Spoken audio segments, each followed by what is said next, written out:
महिला के शरीर पर कब्जा करने के लिए डॉक्टर ने जानबूझकर बेहोशी की दवा की खुराक बढ़ा दी।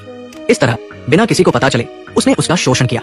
लेकिन ये नहीं हुआ था कि जब उसे लगा कि उसकी योजना बिल्कुल सही है, तब महिला ने असामान्य रूप से डर दिखाया, क्योंकि उसके दिमाग में बार बार उस शोषण की तस्वीरें चमक रही थी। घर लौटने के बाद उसे कुछ गड़बड़ लगा।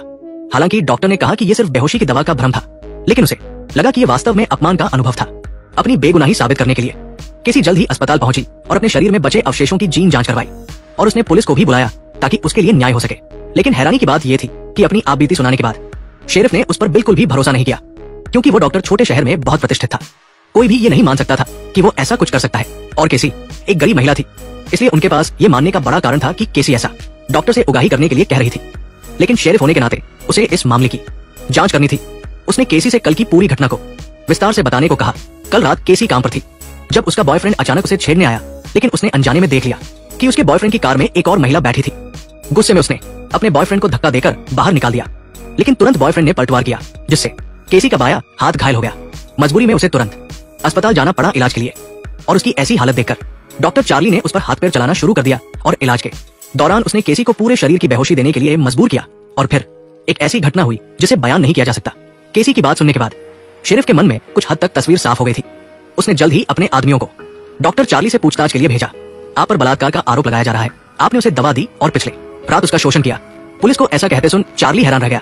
एक उच्च प्रतिष्ठित डॉक्टर के रूप में वो ऐसा कैसे कर सकता था? लेकिन जब पुलिस ने पिछले रात की घटना के बारे में पूछा, तो डॉक्टर ने केसी से पूरी तरह अलग कहानी बताई। मूल रूप से वो किसी और के गिरने की चोट का इलाज कर रहा था, लेकिन तभी नशे में धुत केसी अचानक अंदर आ गई और लगातार चिल्लाती रही। दूसरे मरीजों को परेशान न करने के लिए उसे पहले इलाज कक्ष में ले जाना पड़ा, लेकिन इस दौरान केसी ने अचानक डॉक्टर से खुद को शांत करने की इंजेक्शन लगाने की मांग की।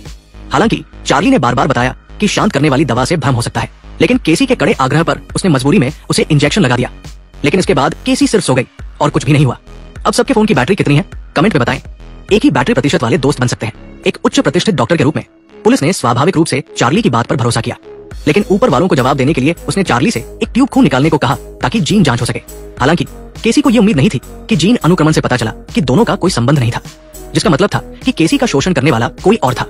मामला एकदम से रहस्यमय हो गया, और केसी को स्वाभाविक रूप से ऐसा परिणाम स्वीकार नहीं था। उसने शेरिफ पर गुप्त रूप से काम करने का आरोप लगाया, कहा कि डॉक्टर को बचाने के लिए उसने जांच के नतीजे बदल दिए। ऐसा सुनकर शेरिफ को लगा कि उस पर अन्याय हुआ है। उसने तुरंत अपने मातहत को फोन किया और पूछा कि क्या उसने अपनी आंखों से डॉक्टर का खून निकलते देखा था। नकारात्मक जवाब मिलने पर शेरिफ तुरंत डॉक्टर के पास पहुंचा।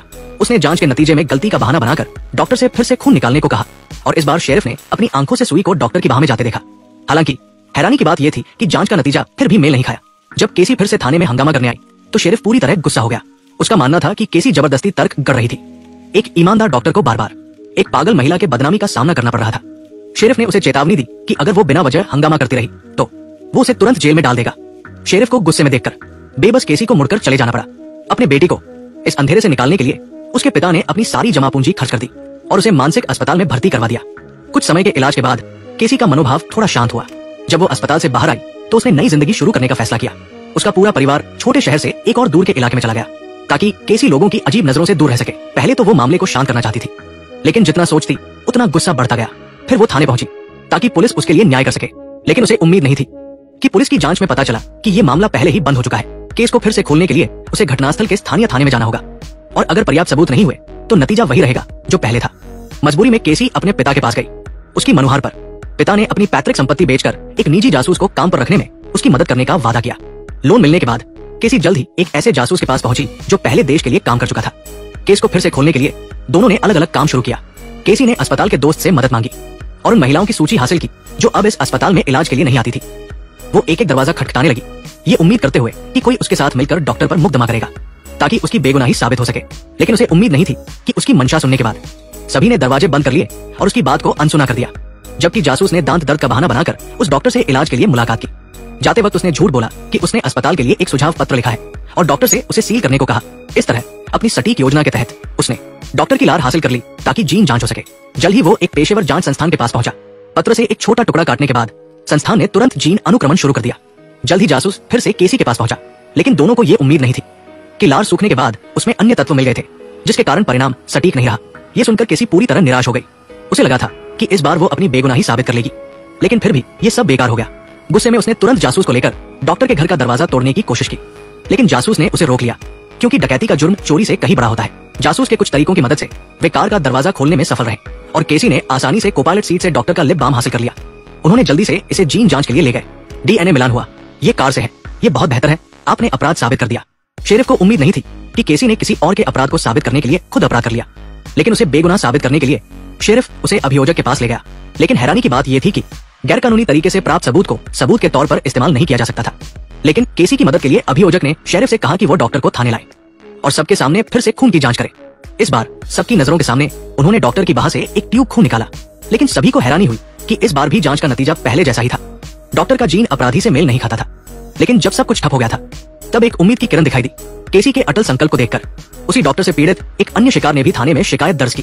पुलिस ने उस लड़की का बयान लेने के बाद तुरंत अस्पताल पहुंचकर डॉक्टर को गिरफ्तार कर लिया। डॉक्टर ने किसी और का खून एक नरम ट्यूब में डाला, फिर दोनों सिरों को सील कर दिया। इसे अपने खून के रूप में दिखाने के लिए उसने अपनी बाह की धमनी पर एक कट बनाया, फिर ट्यूब को अपनी त्वचा के अंदर डालकर उसे धमनी के पास ठीक कर दिया। इस तरह उसकी सटीक योजना के तहत किसी और का खून उसके शरीर से निकाला गया और इसी जटिल योजना की वजह से वो बार बार कानून से बचता रहा। हालांकि उसकी योजना बहुत सावधानी से बनाई गई थी, लेकिन पीड़ितों की संख्या ज्यादा होने के कारण ये डॉक्टर आखिरकार पुलिस के हत्थे चढ़ गया। उसकी लार और बालों को लेने के बाद जांच में पता चला कि उसका जीन पीड़ितों के शरीर में मौजूद जीन से पूरी तरह मेल खाता था। ये पूरी तरह साबित करता था कि वही केसी के शोषण का असली गुनहगार था। लेकिन कोर्ट में डॉक्टर के वकील की चालाकी ने केसी को फिर से नीचे कर दिया। उसने कहा कि केसी का शोषण नहीं हुआ था, बल्कि उसने अपनी मर्जी से डॉक्टर के साथ संबंध बनाए थे।